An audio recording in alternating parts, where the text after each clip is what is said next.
It is day 22 of my writer's journey, and this is how I write my book.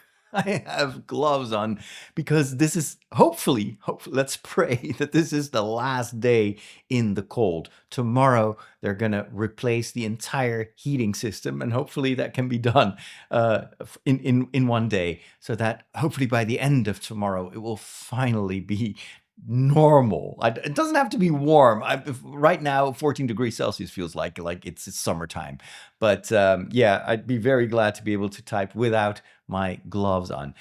I made a tremendous discovery very early this morning. I don't know if I've shared this with you, but I am a non-officially diagnosed ADHDer. I discovered this not so long ago, and it clarified so much on how my brain works. That has a lot of advantages, also has a lot of disadvantages. The main disadvantage is this brain does not stop. It does not care if I'm sleeping or if I'm awake, if I'm tired or if I'm like super energized. It's always on, and especially if it's triggered. And I think one of the things that happened the other day was I shared with you this idea that I had about Tim making these little miniature figurines, right? And that would be his treasure, and then the abbot takes it away. And that creates a pain and also a motive for Tim later on to go retrieve those figurines in the secret archive that is part of the tower. So if you want to know exactly the details of that scene, go back, I think, 2 days, and I'll tell you the whole story. But anyway, so the only downside of that whole idea was like it felt a bit too contrived to have Tim, and also a bit childish to have Tim just have a collection of action figures, basically. It feels a bit too childish. And not a problem if I would be writing a children's book, but this is regular fantasy. And apparently my ADHD brain was like, okay, I'll get to work, not to worry, leave it to me. And this morning, I wake up literally at 6 o'clock, exactly 6 o'clock. And I'm wide awake. And I was like, oh, I know why he has these figurines. I know exactly. And then I was like, okay, I don't want to get out of bed because remember, it's 6 degrees, 43 degrees Fahrenheit. You don't want to get out of bed, especially not 6 o'clock in the morning.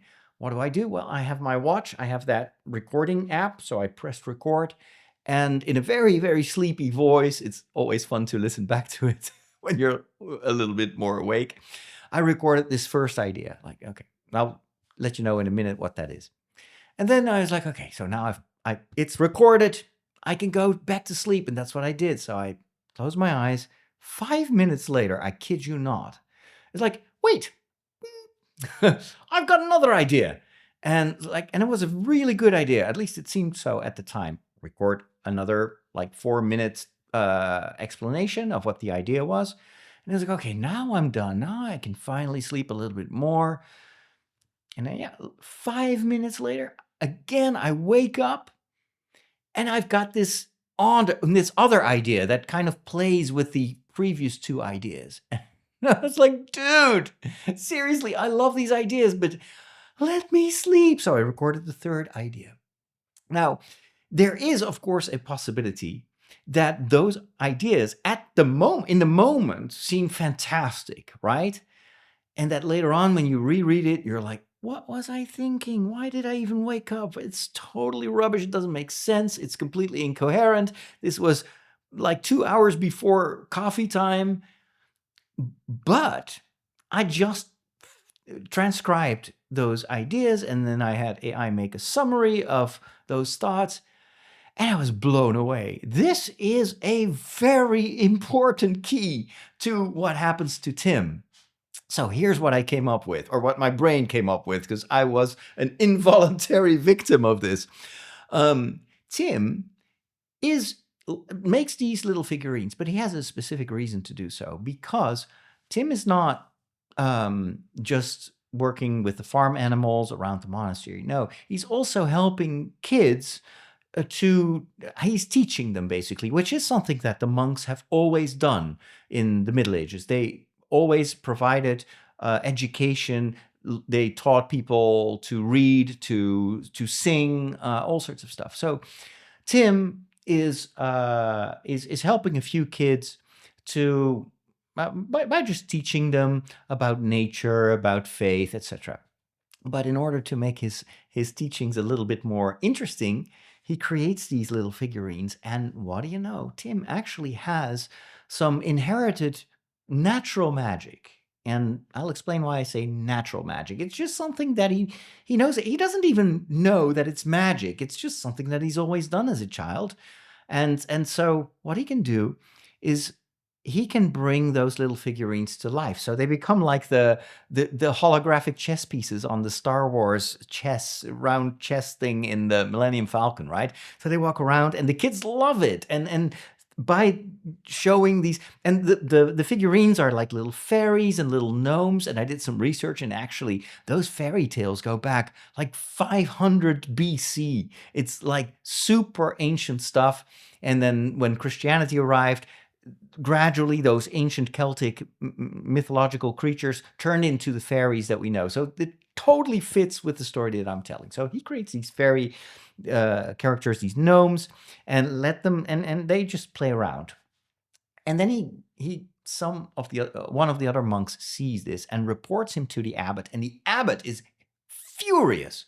And he takes these figurines, and he tells Tim that if he ever uses natural magic again without his permission, he will be expelled from the monastery. That would be Tim's worst nightmare. And why is that? And that's idea number 2 that I had. It is because magic in this world, in my novel, is highly regulated. It is like Catholic liturgy, where there are all sorts of rule books, and you have like the Pope and the bishops and the Universal Church. They determine these rules, and as a priest, as a simple priest, I'm not supposed to do my own thing. It's like, especially the official liturgies in the church, that's all like based on ancient Latin texts, and it's very stipulated. And transgression, if you change the rules yourself, that is not looked well upon. Actually, it's a crime. That's a big thing, but it's totally illicit, and you can get really into trouble if you do that. So I was thinking, what if this is part of the whole magic system?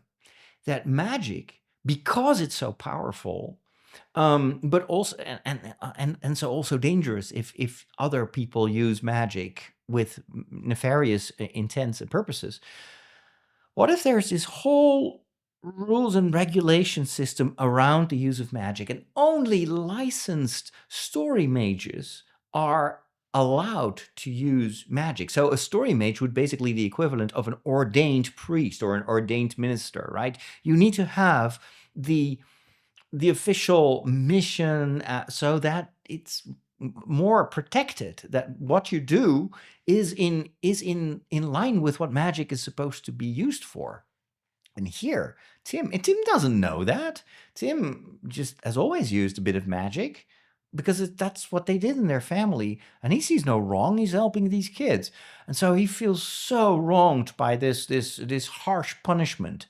And what is behind that is it's much deeper than that, because we know, of course, the abbot is in fact, he's an infiltrant. He's put there in place as someone who is in league with the evil mages. And he sees Tim as a threat. He recognizes that Tim actually has the potential to grow into a very dangerous opponent. So he tries to keep Tim as afraid as possible. I love that. Well, that's not all. There was a third idea, remember? And that has to do with Tim's natural magic is later on in the story is going to help him discover the ability to, so story mages can bring their pets into the story spell, right, that they cast. So the pet, let's say a cat, in the story, once they cast the story spell, that cat can become a lion inside the spell, right? And Tim discovers how to do the inverse, because of this natural magic, he discovers how he can bring his mythological pet into the real world as a mythological creature.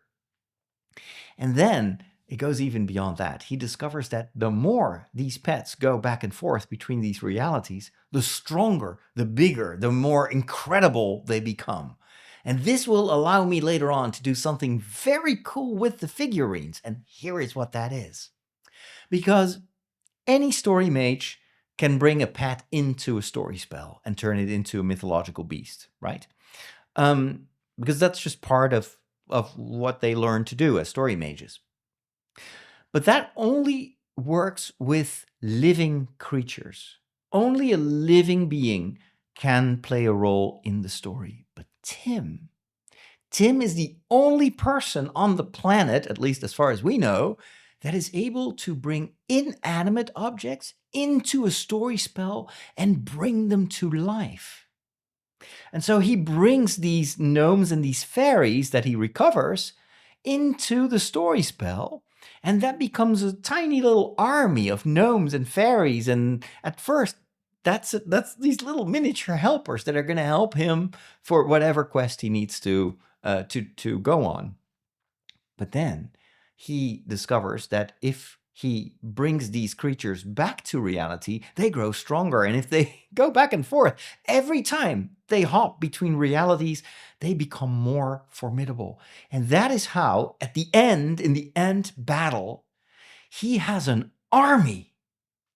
He has an army of gnomes and fairies, and it's these figurines. And he figures out how to turn that into a dwarven army that would make Peter Jackson jealous. Because he had to fake that with special effects. Tim can do it for real. How absolutely amazing is that idea?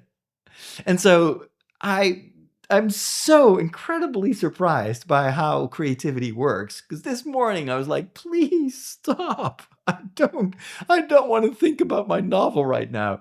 And now at the end of the day, I'm thinking this is exactly what I needed for the story. And it, again, gives me so much more to work with in the final battle. And it gives also agency to Tim. And it shows that there is talent there in the beginning, but it's still raw and unpolished. It's a threat.